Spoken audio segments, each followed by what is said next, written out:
नमस्कार, आप देख रहे हैं मेडिकल माइक और मैं हूं आपके साथ सन्नी प्रियदर्शी। अभी हम लोग हैं पटना एम्स में, जहां पर हमारे साथ हैं ईएनटी डिपार्टमेंट की एचओडी डॉक्टर क्रांति भावना मैम। बहुत बहुत स्वागत है मैम आपका मेडिकल माइक में। मैम, बहुत लोगों को जो है कानों में एक उम्र के बाद आवाज जो है कुछ सुनाई पड़ने लगती है, जिसको हम लोग शायद टिनिटस भी बोलते हैं। तो ये समस्या क्यों होती है, इसके कारण क्या होते हैं? तो टिनिटस जो समस्या होती है उसका एक पर्टिकुलर डेफिनेशन है। उसको कहा जाता है कि कान में ऐसी सनसनाहट या रिंगिंग आवाज आ जाए जिसका कि कोई मायने नहीं होता है। लेकिन ये जो टिनिटस होती है वो एक तरीके की रिंगिंग सेंसेशन, सीटी की आवाज बजना या किसी तरीके का स्पेसिफिक नॉइज कान में सुनाई देता है। और अक्सर इसका कारण हमारे सुनने की नसों में दिक्कत की तरफ ये इंगित करता है, इशारा करता है।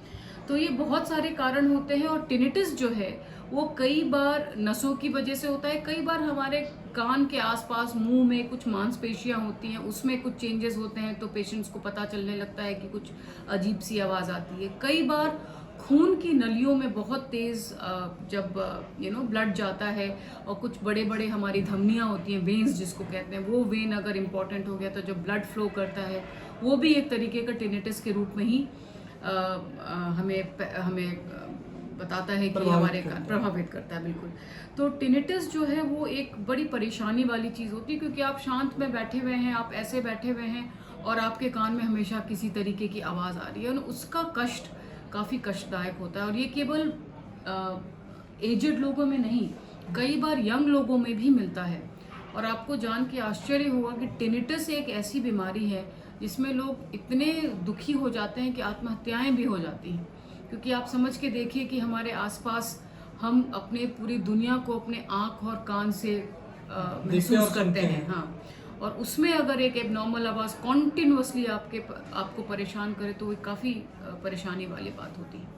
मैम, अमूमन ये कहा जाता है कि लोगों के मन में ऐसे विचार भी रहते हैं कि क्या टिनिटस की समस्या से बहरापन जैसे बीमारी का सामना तो भी ये बहुत बहुत ही इम्पोर्टेंट सवाल है। सो टिनिटस, जैसा मैंने कहा, मोस्ट ऑफ द टाइम कान के नसों को की कमज़ोरी से, कान के नसों में कोई चीज़ प्रॉब्लम हो गई, दवाइयाँ चल गई, बहुत सारे इश्यूज होते हैं। और ऐसे केस में सुनाई ना देना भी एक कॉमन प्रॉब्लम है। तो सुनाई ना देना और टिनिटस, बहरापन और टिनिटस कई बार एक समन्वय के साथ चलता है। कुछ सारी बीमारियां ऐसी होती हैं जैसे मिनियर्स डिजीज, जिसमें कि टिनिटस भी है, बहरापन भी है और चक्कर भी है। तो ये टिपिकल, ये एक ट्रायड है जिसको हम कहते हैं। और जैसे ही मरीज हमारे पास आते हैं हमें समझ में आ जाता है कि ये मिनियर्स के पेशेंट हैं। और ऐसे पेशेंट को ट्रीट करना एक चैलेंज है, उसकी अपनी दवाइयाँ होती हैं, अपना प्रोसेस होता है। तो टिनिटस जो है, अक्सर ज़रूरी है कि मरीज़ अगर बहुत परसिस्टेंट टिनिटस हो वो ज़रूर आके ईएनटी सर्जन से मिले। कई बार टिनिटस दिन में पता नहीं चलता क्योंकि आसपास की आवाज़ होती है, लेकिन रात में सोते वक्त बहुत परेशान करता है तो लोग सो नहीं पाते हैं। कई बार ये इतना सीवियर होता है कि रात दिन कभी भी होता है, जैसे इन बीमारियों के बारे में मैंने बताया। कभी कभी टिनिटस एक बहुत अर्ली बहरेपन का भी निशान है। अब जैसे कुछ दवाइयाँ होती हैं जिसको ओटोटॉक्सिक ड्रग्स कहते हैं, कई बार कुछ पेशेंट्स को टिनिटस से शुरू होता है और हम समझ जाते हैं कि हियरिंग लॉस हो सकता है। कई बार जो बूढ़े लोग होते हैं या कई बार जो एज एसोसिएटेड हमारा होता है जिसमें बहरापन है तो टिनिटस भी है। कई लोग होते हैं जो अचानक सुनना बंद कर दिए, उसमें भी टिनिटस होता है। तो नस की प्रॉब्लम जब होती है तो टिनिटस बहुत परेशान करता है हम लोग को। और कई बार वो पता चलता है कि कान से हुआ। और ब्रेन में एक टिनिटस एक ऐसी बीमारी है जो कि अक्सर ब्रेन के बहुत सारे नेटवर्क्स को जोड़ लेता है और फिर वो पेरिफेरल टिनिटस हो जाता है सेंट्रल टिनिटस, मतलब कि then it becomes very difficult to treat. Ma'am, मेरा अगला और आखिरी सवाल आपसे है कि जब टिनिटस की समस्या किसी रोगी, किसी पेशेंट को हो जाए तो उसके लिए वो क्या सावधानियां बरते, क्या उसके इलाज और निदान हैं? जी, सो टिनिटस आजकल अब बहुत सारे रिसर्च इस फील्ड में। एक चीज़ अभी हम और बता दें, जो आजकल नॉइज़ इंड्यूस्ड लॉस, मतलब नॉइज़ इंड्यूस्ड जो इतना ध्वनि प्रदूषण है, वो टिनिटस से ही लोगों को पता चलता है कि हमारे कान में दिक्कत हो रही है। कई बार रॉक कंसर्ट में लोग जाते हैं, अचानक बहुत ज़ोर से आवाज़ आ गई और सडन टिनिटस शुरू हुआ, उसके बाद हियरिंग लॉस होता है। तो वो एक आपको वार्निंग है कि कई लोग कॉन्टिन्यूसली ईयरफोन यूज़ करते हैं। और टिनिटस की समस्या ऐसे यंग लोगों में बहुत पाई गई है।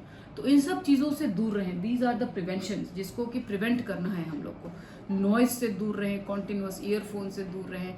कई बार ऐसी दवाइयाँ होती हैं जो आपको चलाई जाती हैं तो बताना पड़ता है डॉक्टर्स को कि आपके कान को इफेक्ट कर सकता है।